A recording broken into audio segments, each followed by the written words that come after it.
Hello everyone. तो जैसा कि हमने लास्ट वीडियो में बात करी थी जिसमें मोनोटोनिसिटी पार्ट 1 करके उस वीडियो का नाम था, तो उसमें हमने बात करी थी अगर जो फिक्स्ड पॉइंट से हम जो इंटरवल बना रहे हैं वो पूरा का पूरा उसी में मैप हो। लेकिन अगर ऐसी सिचुएशन आती है जब जो हमने फिक्स्ड पॉइंट से जो डोमेन क्रिएट करी है वो अगर खुद पर मैप ना होके अगर कहीं बाहर मैप हो जाए, तब हम कैसे डील करेंगे प्रॉब्लम्स को। तो इसीलिए ये मैंने सेकेंड पार्ट चूज किया है मोनोटोनिसिटी का। उस पर्टिकुलर केस को समझने के लिए मैं एक प्रॉब्लम के साथ यहाँ पर चल रहा हूँ। तो आपके पास ये प्रॉब्लम दिख रहा होगा। आपका प्रॉब्लम ये है और इसमें शो करना है, शो दैट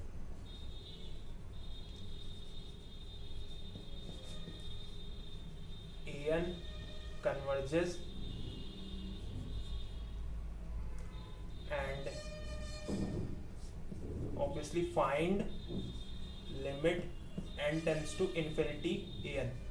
एक्चुअली ये प्रॉब्लम ही इतना बड़ा है कि मुझे एक सेपरेट वीडियो इसके लिए बनाना पड़ा, क्योंकि इसमें कई सारे ऐसे केसेस मिलेंगे आपको जिससे आपको पूरा मतलब प्री कैप मिल जाएगा, पूरा एक तरीके से आप रिकॉल कर लोगे रिकर्सिव सीक्वेंस। तो अगर हम स्टार्ट करते हैं जहाँ से, सबसे पहले तो हम ये ऑब्जर्व करते हैं कि ये जो an+1 दिया हुआ है ये actually an+1 equal to function of sequence है f ऑफ an, जिसको हम कुछ ऐसे डिनोट करते हैं। उसका एक फंक्शन बना लेते हैं वन वेरिएबल में, x² - 2 2x - 3।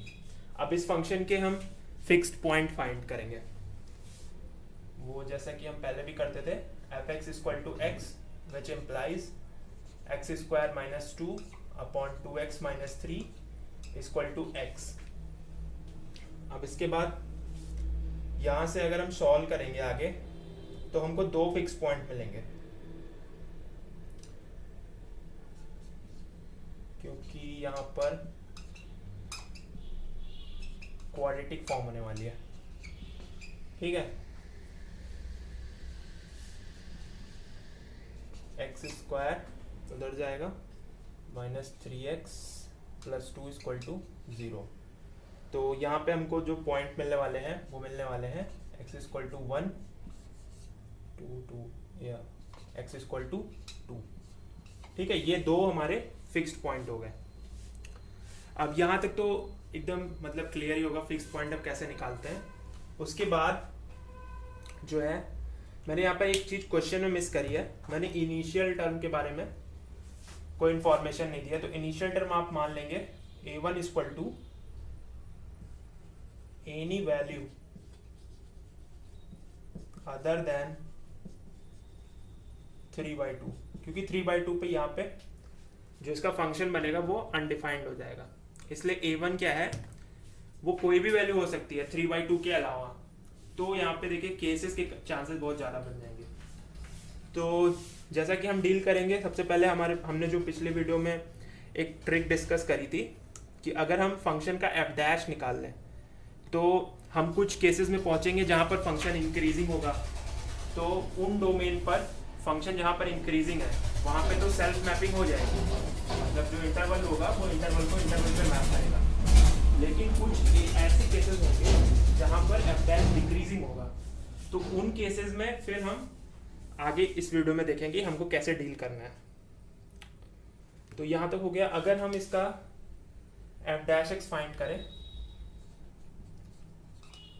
तो कुछ ऐसा आ जाएगा 2x - 3 और into 2x - x² - 2 into 2 upon 2x - 3 का whole square, and that will simplify 2x², 2x। Okay, ये आप ट्राई कर सकते हो। 2x - 1 x - 2 अपॉन 2x - 3 का होल स्क्वायर। ठीक है, तो ये आपका f' का एक्सप्रेशन आ गया। अब इस पे हमको वर्क करना है, इससे हमको साइंस डिसाइड होंगे। चलिए इससे पहले इंटरवल बना लेते हैं।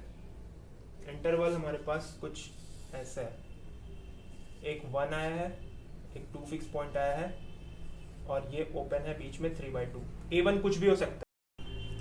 तो ऑब्वियसली यहाँ पर जो A1 की बिलोंगिंग है, उससे अगर A1 यहाँ पर बिलोंग किया, या यहाँ पर बिलोंग किया, या यहाँ पर बिलोंग किया, या यहाँ पर बिलोंग किया, तो जहाँ जहाँ A1 बिलोंग कर सकता है, उससे हमारे पास 4 जो है इंटरवल फॉर्म हो गए। आपका -∞ से 1 बिलोंग कर सकता है A1, या 1 से 3/2 बिलोंग कर सकता है, या 3/2 से 2 बिलोंग कर सकता है, और या फिर 2 से इन्फिनिटी बिलोंग कर सकता है। अब यहाँ पर क्लोज्ड इंटरवल इसने लगाए हैं क्योंकि इसका रीजन मैं पहले डिस्कस कर चुका हूँ कि अगर हम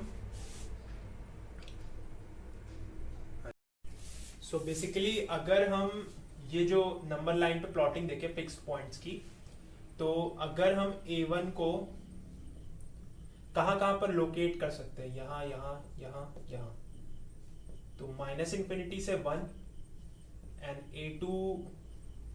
A1 ही है, A1 can belong 1 to 3/2 and A1 can belong 3/2 to 2, and the fourth interval where A1 can be belong, that is 2 to infinity. So there are 4 sub intervals in which A1 can belong. तो अभी यहाँ पर हमको check करना पड़ेगा कि इन intervals में अगर इनिशियल वैल्यू बिलोंग करती है हमारी रिकर्सिव सीक्वेंस की, तो हमारी रिकर्सिव सीक्वेंस का नेचर क्या होगा। क्या इंटरवल्स मतलब ऐसे रिएक्ट करेंगे कि जो मैपिंग है मतलब सेल्फ मैपिंग हो जाए, -∞ से 1 -∞ 1 को ही बिलोंग करे, मैप करे, 1 से 3/2 ये भी सेल्फ मैपिंग हो या ना हो, ये अभी हमको चेक करना है। तो उसके लिए हम सबसे पहले जो f' निकालते हैं, तो क्योंकि fx जो हमारा था वो कुछ ये आया था, मैं फिर से लिख दे रहा हूं, f' sorry 2x - 3 2x x² - 2 into 2x - 3 का whole square. Okay, that is your f', and that is simplified in this way: 2x - 1 x - 2 upon 2x - 3 का whole square. Okay, so here you can see clearly that this denominator should be always positive because it is the whole square value. So we will not check here. The sign of f' will change in the numerator only. So we will observe this change according to this number line and divided subintervals. So if we look at in the first interval, okay, we can also use Vary-curve method which we study in JEE mathematics. So Vary-curve method we can apply only there where we have linear factors. So we can clearly see there are only linear factors. Now we can apply Vary-curve method. So if we plot 1 2 like this, then sign of expression will carry on alternately. That means f' is positive in 2 to infinity and -∞ to 1, and f' will be negative or will give negative output in 1, 2 interval. That is this. So f' x is positive and -∞ to 1 and 2 to infinity. Okay, so now we have the result. If your f' is positive, then the recursive sequence which we have discussed in the previous video, recursive sequence stays in the interval. That means it will be monotonic. In specific interval. So अगर आपके पास ये मतलब as a conclusion आपके पास आ गया, तो इससे हम ये कंक्लूड कर सकते हैं कि इन इंटरवल्स में मैपिंग जो होगी वो सेल्फ होगी, मतलब सीक्वेंस तो मोनोटॉनिक रहेगी ही। अगर आप इससे अगर जाएं, ये आपके सब इंटरवल्स थे 1, यहाँ पे 3/2 था और यहाँ पे आपका 2 था। तो A1 अगर यहाँ पर बिलोंग करता है, अगर आप A1 कुछ भी लेट कर लो, एनी वैल्यू, अगर आप हाफ लेट कर लो, अगर A1 यहाँ पर आप लेट कर लो 5/2 या ओके एनी वैल्यू, तो आप केसेस बना के आराम से देख सकते हो कि अगर आपने A1 यहाँ पे लेट किया तो सीक्वेंस या तो डिक्रीजिंग होगी, इंक्रीजिंग होगी, पर इसी इंटरवल में होगी। आपके इधर -∞ और इधर +∞ है, ठीक, इसी इंटरवल में मैपिंग होगी पूरी सीक्वेंस की, इससे बाहर नहीं जाएगी। अब ये आपको चेक करना है कि आपने जो भी इनिशियल वैल्यू ली है उस हिसाब से सीक्वेंस का क्या नेचर है, या तो वो मोनोटोनिकली इंक्रीजिंग होगी या डिक्रीजिंग होगी। तो अगर सीक्वेंस इसमें कन्वर्ज कर रही है, तो ऑब्वियसली बात है कि जो उसका कन्वर्जिंग लिमिट पॉइंट होगा वो 1 होगा। -∞ पे तो वो चली जाएगी तो लौट के नहीं आ पाएगी ना, फिर तो वो डाइवर्जेंट की कैटेगरी में आ गई। तो अभी अगर आप A1 को हाफ लेट करते हो और A2 की वैल्यू निकालते हो, A2 की वैल्यू निकालोगे तो या तो A1 लेस देन A2 आएगा या A2 लेस देन A1 आएगा, ऐसा ही कुछ मिलेगा ना आपको। सेम यहीं पे यहाँ पे भी यही मिलेगा, क्योंकि इससे पहले वाली वीडियो में ऐसे क्वेश्चन डिस्कस कर चुके हैं। A1 A2 की वैल्यू अब निकालना मैं यहाँ पे नहीं दिखाऊंगा, आपको बस इसमें पुट करना है। A1 इक्वल टू ये AN plus equal to AN square minus 2 AN, बस इसमें पुट करके बस निकाल लेना है A2 का वैल्यू, A3 का वैल्यू, जो भी आप निकालना चाहो। तो इससे आपको नेचर पता चल जाएगा, मोनोटोनिसिटी कैसी है, इंक्रीजिंग है डिक्रीजिंग है। वैसे ही यहाँ पर सीक्वेंस अगर +∞ को चली गई तो वो लौट के नहीं आ पाएगी। तो अगर सीक्वेंस को कन्वर्ज करना है तो वो 2 पे कन्वर्ज करेगी, मतलब वो डिक्रीजिंग होगी ऑब्वियसली, और यहाँ पे सीक्वेंस इंक्रीजिंग होगी, ठीक। तो अब ये डिपेंड करेगा, आप टर्म्स निकालोगे, ये तो मैंने अभी ऐसे बोल दिया, लेकिन आप टर्म्स निकाल के देखोगे तो यही एक्चुअल सिचुएशन रहेगी, सिनेरियो यही रहेगा कि वो यहाँ पे डिक्रीजिंग हो जाएगी, इस इंटरवल में मोनोटॉनिक रहेगी, मोनोटॉनिसिटी डिस्टर्ब नहीं होगी, और -∞ से 1 में सीक्वेंस इंक्रीजिंग होगी ताकि वो 1 पे कन्वर्ज कर जाए, अपने फिक्स पॉइंट पे कन्वर्ज कर जाए। तो ये तो डायरेक्ट वाले हो गए जो हम पिछले में डिस्कस कर चुके हैं, जहां पर सेल्फ मैपिंग होती है। अब जो है हमको वो केसेस डिस्कस करने हैं जहां पर सेल्फ मैपिंग नहीं है। उसमें थोड़ा सा एब्स्ट्रैक्ट तरीका लगेगा, ऑब्जर्व करने की बात है। अगर आप ध्यान से देखोगे तो f' जो है आपका f' लेस देन 0 हो रहा है 2 इंटरवल्स में। एक्चुअली हो वो 1 और 2 के बीच में रहा है, लेकिन अगर 3/2 पे ये ब्लैंक आ जा रहा है, मतलब ओपन है, यहाँ पे वैल्यू ले नहीं सकते, तो ये 2 में डिवाइड कर देगा ना इस पूरे इंटरवल को, 2 सब इंटरवल्स में। That will be for x belongs to 1, 3/2 and x belongs to 3, 2, 2, okay, that will be सब इंटरवल्स। तो यहाँ पे f' का वैल्यू लेस देन 0, तो यहाँ पे हम डायरेक्टली नहीं बोल सकते कि रिकर्सिव सीक्वेंस आपकी मोनोटॉनिक होगी, इसमें आपको नेचर ऑब्जर्व करना पड़ेगा। या तो आप ऐसे जाओ कि A1 की यहाँ पे कोई वैल्यू लेट करो, यहाँ पे कोई वैल्यू लेट करो, मतलब 2 केसेस बनेंगे आपके। एक केस में A1 यहाँ पे लाई करेगा या तो यहाँ पे लाई करेगा। तो आप एक एक करके अगर चलोगे तो यहाँ पे आप क्या लेट कर सकते हो, यहाँ पे मान लो आप लेट कर लो 5/4, ठीक है, वो 3/2 से छोटा ही होगा शायद, हाँ 5/4। और यहाँ पे आप लेट कर सकते हो 7/4, अपने हिसाब से आप कुछ भी लेट कर लो, 7/4 लेट कर लिया, ठीक है।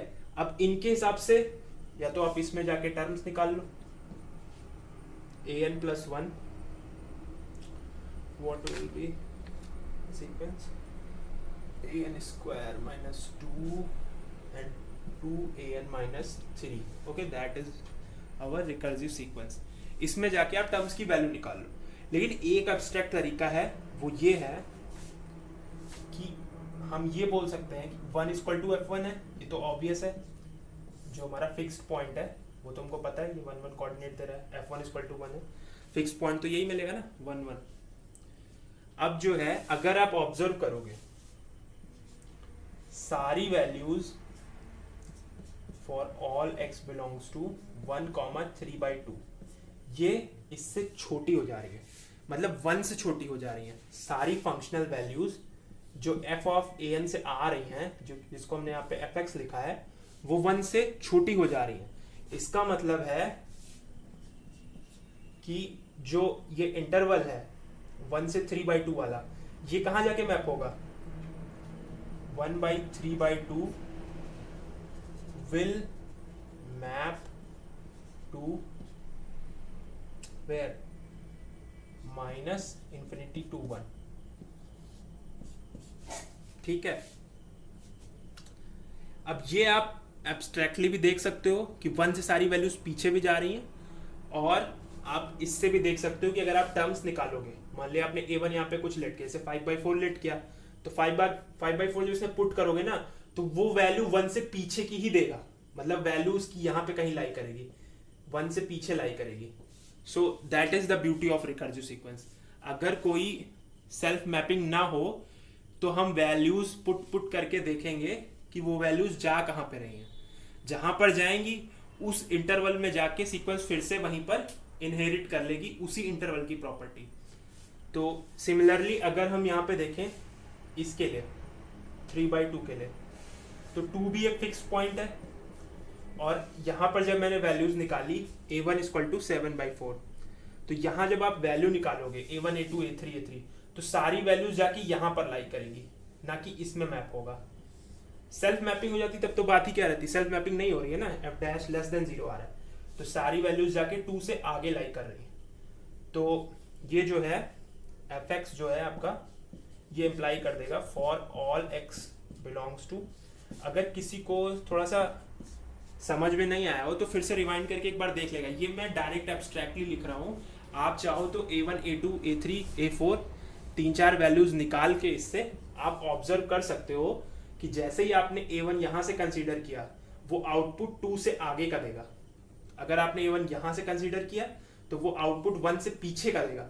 तो that means 1/3/2 will map to -∞ 1, and ये आपका जो सेकेंड था ये आपका फर्स्ट था।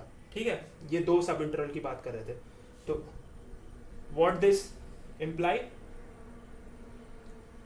This implies 3/2 to maps into 2 to infinity. Okay, so that will create monotonicity in 2 to infinity. Initial term आपका वही रहेगा जो आपने 3/2 से 2 में लिया है, कंसिडर किया है, लेकिन मोनोटोनिसिटी डिसाइड होगी 2 से इन्फिनिटी वाले इंटरवल में जाके। वो आप देखो अभी कैसे निकलेगा। तो ये तो था समझाना, वो जो 4 सब केसेस बन रहे थे, क्योंकि इनमें तो f' पॉजिटिव था, यहाँ पर निगेटिव था, यहाँ पर निगेटिव था। तो अभी क्लियर हो गया कि जो मैपिंग हो रही है कहाँ सेल्फ होगी, कहाँ वैल्यूज दूसरे इंटरवल में जाके लाई करेंगी। तो जहां लाई करेंगी उस हिसाब से रिकर्सिव सीक्वेंस का नेचर हो जाएगा। ठीक है, तो अभी मैं केसेस फिर से एक बार समराइज कर देता हूं कंक्लूजन टाइप में।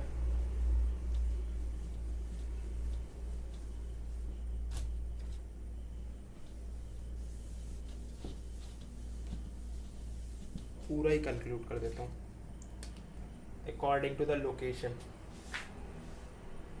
अगर a1 लाई किया -∞ से 1, ठीक है, तो सीक्वेंस कैसी हुई, मोनोटॉनिक हो गई। ओके, सीक्वेंस आपकी मोनोटॉनिक हो गई। अब आप यहाँ पे देखो कोई भी वैल्यू ले लो, मान लो आप f(0) निकालो, वैल्यू दे दी f(x), वो an में जाके कन्वर्ट हो गया। f(0) आप निकालोगे तो वो 2/3 है, ठीक है, वो ग्रेटर देन 0 हो जाएगा। तो यहाँ पे आप देख सकते हो कि जो fx है ये एब्स्ट्रैक्ट तरीका है, ये क्वेश्चंस में भी अप्लाई हो जाएगा आपके कंटिन्यूटी के अगर क्वेश्चंस आते हैं। इसका मतलब ये है, ये मैंने ग्राफिकल नेचर में डिस्कस किया था कि अगर फंक्शन का ग्राफ लाइन के ग्राफ से ऊपर हो गया तो सीक्वेंस हमेशा इंक्रीजिंग होगी। तो ये चीज़ ये इम्प्लाई करे, ये एब्स्ट्रैक्ट तरीका है। अगर ये ऐसा कुछ ग्राफ होगा, इसका मतलब है तो सीक्वेंस ऊपर चढ़ेगी, ऐसे ऐसे चढ़ेगी ऊपर, तो यहाँ पे जो सीक्वेंस है वो मोनोटोनिकली इंक्रीजिंग हो जाएगी, क्योंकि एफ ऑफ जीरो ऑब्वियसली 2/3 ना ग्रेटर देन जीरो है, तो that is not F X equal to X, that is F X greater than X. तो आप वैल्यूज से भी देख सकते हो, ऑब्वियसली आप कोई भी वैल्यू यहाँ पे जो भी a1 लोगे, कुछ भी लो a1, आप 1/2 ले लो, तो आप निकाल के भी देख सकते हो कि a2 a3 a4 कैसे आ रहे हैं, ठीक है। जैसे भी आ रहे होंगे उस हिसाब से सीक्वेंस का नेचर हो जाएगा। लेकिन ये एब्स्ट्रैक्ट तरीका है एक तरीके से देखा जाए तो यहाँ पे क्या हो जाएगा, सीक्वेंस अगर इंक्रीजिंग है और सीक्वेंस इसमें बिलोंग कर रही है, तो अगर आप रियल नंबर्स में थोड़ा सा बैक जाओ, अगर सीक्वेंस किसी लिमिट मतलब किसी इंटरवल में बिलोंग करती है तो इंटरवल के सारे पॉइंट उसके लिमिट पॉइंट हो सकते हैं। तो अगर -∞ लिमिट पॉइंट होता तब तो कन्वर्जेंट नहीं बोल सकते ना, फिर अगर कंसीडर नहीं करेंगे लिमिट पॉइंट ऐसे। 1 को हम क्या कंसीडर करेंगे, लिमिट पॉइंट कंसीडर कर रहे हैं जहां पे वो सीक्वेंस जाके कन्वर्ज करे, क्योंकि वो इंक्रीज कर रही है।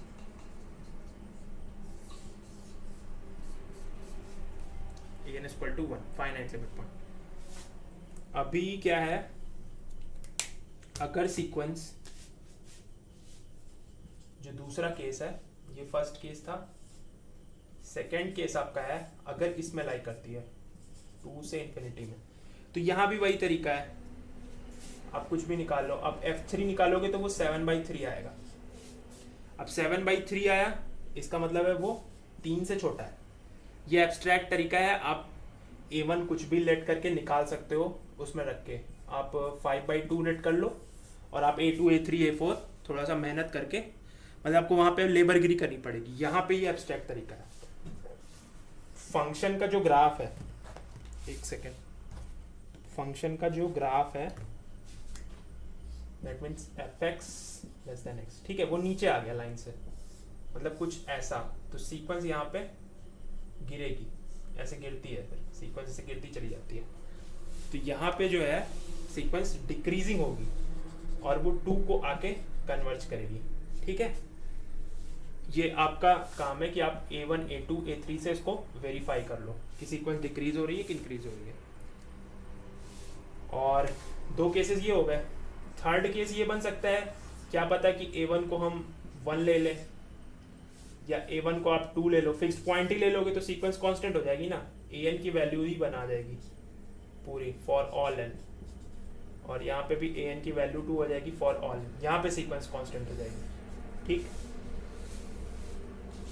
ये तो आपको पिछली वीडियो से भी पता है ये चीज़ें। अब थर्ड केस में आते हैं,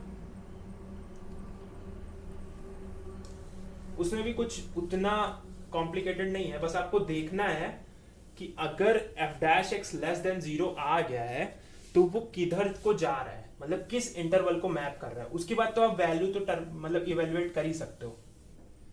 अगर ये फोर्थ केस बन जाएगा आपका 1 2 3, हाँ ये फोर्थ केस हो गया। फोर्थ केस ये हुआ कि a1 अगर बिलोंग करता है 1 से 3/2 के बीच में, 3/2 तो हम वैसे भी नहीं ले सकते हैं, तो जो सारी वैल्यूज, ये कहाँ जाके मैप हो रहा था, ये जाके मैप हो रहा था -∞ से 1, और a2 बराबर f a1 है, तो इससे आप निकाल सकते हो ना। अगर आप a1 लेट कर लो, कुछ थोड़ा सा बड़ा लेट कर लो आप, a1 मैंने क्या बताया था, 5/4 बताया था मैंने, 5/4 लेट कर लो, तो यहाँ पे आप ये पाओगे कि सीक्वेंस जो है ये ऐसा कुछ सिनेरियो था आपका 1 2, यहाँ पे 3/2, तो हम यहाँ पे a1 ले रहे थे और रिकर्सिव क्या कर रहा था, इन सारी वैल्यूज को यहाँ पे लाके पटक दे रहा था, इंटरवल को यहाँ पे मैप करवा दे रहा था। तो अगर सीक्वेंस को कन्वर्ज करना है तो वो ऑब्वियसली 1 पे आके कन्वर्ज करेगी ना, -∞ पे तो जाके कन्वर्ज करेगी नहीं, 1 पे आके जब कन्वर्ज करेगी तो सीक्वेंस को इंक्रीजिंग होना पड़ेगा। ये मैं अपने मतलब कॉमन सेंस की बात कर रहा हूँ, ये आपको निकालना है, आपको a2 निकालना पड़ेगा।